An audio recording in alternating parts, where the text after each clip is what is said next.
good, everyone? Jossie here, and I'm really excited about today's video.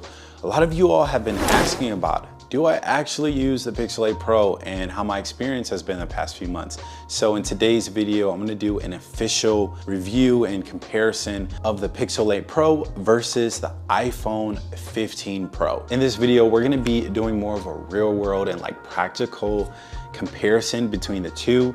The Pixel 8 Pro was my first ever Android purchase. So I've been an Apple fanboy my entire life. I'm probably the definition of an Apple fanboy. I've actually really enjoyed using the Pixel 8 Pro, and this is all my opinion and my experience. So yesterday I picked up the Apple Watch Ultra 2, and I've been on a fence about this watch for, I guess, since it came out. I did buy it, the Ultra 1, and did an unboxing, and then I just returned it because I thought it was too expensive, not really worth the money. But now, since I do so much outdoor running and outdoor exercising and workouts, I thought it'd be the perfect time to cop the Apple Watch Ultra 2 before my half marathon in San Francisco. Now, I also think you're gonna notice a theme when it comes to how I use the Pixel 8 Pro, and that theme will be centered around productivity. And that's just my experience. The iPhone 15 Pro has been my go-to for consuming content, but the Pixel 8 Pro has been my go-to when it comes to productivity. My favorite productivity app is this really simple app called To-Do List.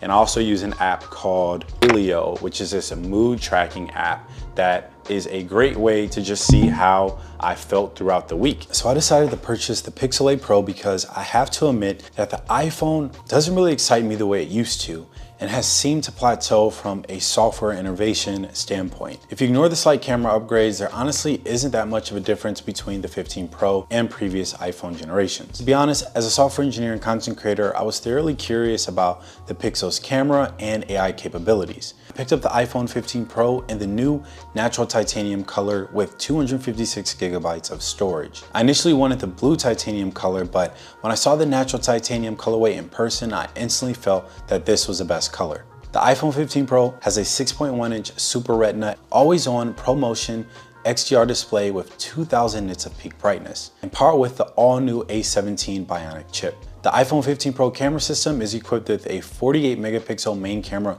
delivering super high resolution photos. That's a direct quote from Apple that I 100% agree with. As a creator who loves taking photos, posting collage pictures on Instagram, and posting carousel pictures on TikTok using my iPhone 15 Pro. The main camera has a 24mm focal length at f1.78 aperture, a sneaky underrated 13mm f2.2 ultra wide camera that performs pretty well in low light. The telephoto camera also has a 48mm focal length at f1.78 aperture, giving you those sharp and high resolution magazine-like picture quality. Apple also markets that the battery life for the iPhone 15 Pro is up to 20 hours of video playback. I decided to go with the Pixel 8 Pro with 256 gigabytes of storage in the obsidian color. It just looked too stealth not to go with. It has a 6.7-inch OLED display with a 120Hz refresh rate, Tensor G3 processor. Pixel 8 Pro also has a triple camera system as well, 58 megapixel f1.7 main camera, 48 megapixel telephoto camera, and 48 megapixel ultra wide camera, and packed with a plethora of in-post AI tools, along with a modest 10.5 megapixel selfie camera. But what's been most impressive to me with the Pixel 8 Pro's camera is the 48 megapixel 5x optical zoom, which is the main reason why there have been times where I chose to use my Pixel 8 Pro to take pictures and take it on a trip, opposed to the iPhone 15 Pro. The Pixel 8 Pro has a 120Hz refresh rate, offers a peak brightness of up to 2400 nits, allowing for better visibility and maintaining its brightness even in bright sunlight. Google markets that the Pixel 8 Pro's battery life can last for more than 24 hours.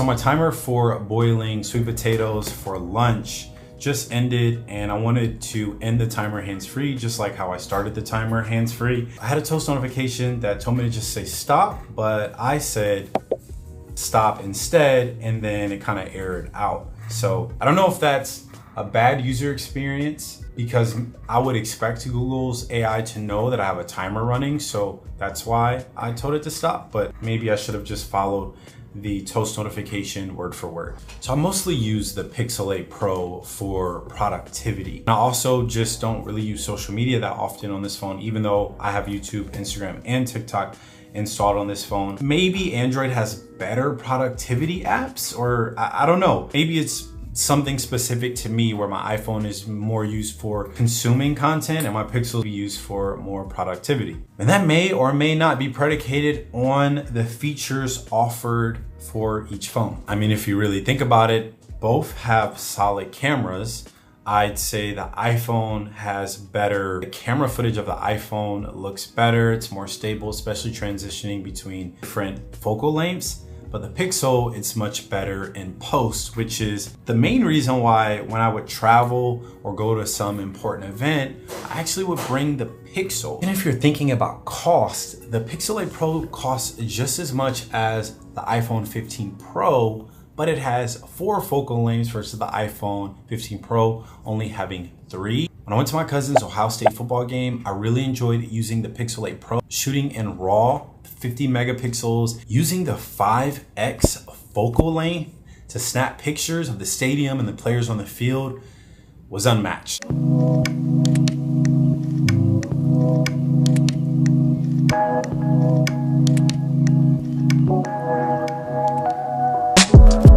Okay, so this is my comparison as an Apple fanboy who's used both the Pixel 8 Pro and the iPhone 15 Pro for about 3 months. In terms of cost, I spent $1,059 on the Pixel 8 Pro. I've seen it on sale for $859. The iPhone 15 Pro cost $1,099, so both phones were similarly priced initially, but you're more likely to find the Pixel 8 Pro on sale than the iPhone 15 Pro. The Pixel 8 Pro is undoubtedly the more fun phone to use. There are so many amazing AI tools and widget customizations that Android offers, along with the fact that the Pixel 8 Pro display is larger and more vibrant than the iPhone 15 Pro. The 15 Pro is more seamless, the gestures are very natural and fluid. The Pixel 8 Pro still feels a bit clunky and gimmicky when interacting with apps and swiping. The biggest issue I have with the Pixel 8 Pro is that there's no back to top button, which makes interacting with websites a much more poor experience than I anticipated. If you're looking for a larger display and more exciting experience, I'd say go with the Pixel. If you're looking for a more smooth and reliable experience, I give the edge to the iPhone 15 Pro.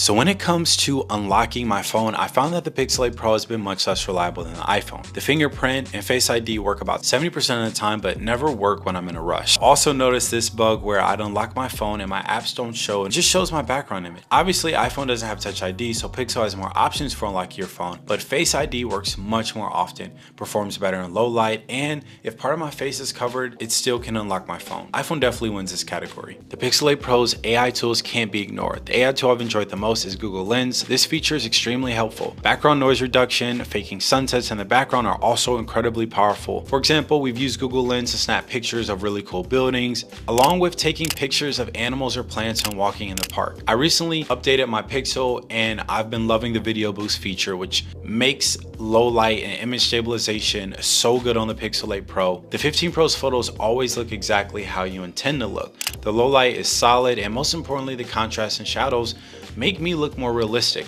like in this photo. Pixel 8 Pro has powerful AI tools in post that allow you to doctor up your photos, but I still can't get over how poor transitioning between different focal lengths is. The zoom can be very unreliable with image stability and focusing issues. If you don't want to have to rely on post, want your images to look great on social media, the iPhone is a better option. However, if you're doing maybe street photography, travel photography, or shooting an event for your family, then the Pixel 8 Pro could be an excellent choice. So here's the ugly truth. I'm deeply in the Apple ecosystem, and the iPhone was the first smartphone I've ever owned. Can't get over not having iMessage. It's just the best and most engaging way to interact with my friends and family. Apple says that they will support RCS later this year to ease the divide between the green and blue bubble communities. I need to see what that SMS experience actually looks like before I take a full plunge into the Android world. Ultimately, the Pixel 8 Pro is more fun. I find that I like the productivity tools and apps more than Apple's productivity app options, and the battery life is a bit better. However, the 15 Pro is just more reliable. The photos don't need much editing. Face ID is more reliable than Google's.